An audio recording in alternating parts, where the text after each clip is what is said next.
Jangan ada buat alasan kerana benda ni pulaknya jadi tak segi belakang. Assalamualaikum adik kakak.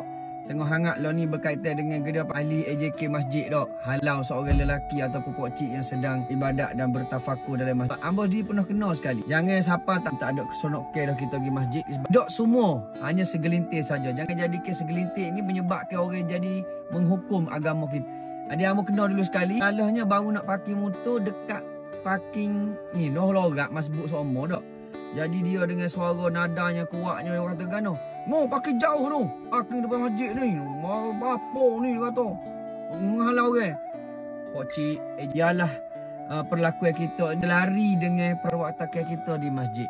Ialah perlakuan kita ni selari dengan tuntutan agama kita. Jangan disebabkan oleh mulut. Abang nak puji banyak masjid di Malaysia ni yang menawarkan ke musafir-musafir satu ruang kecil di dalam masjid juga untuk musafir-musafir beribadat selepas pada waktu semaya.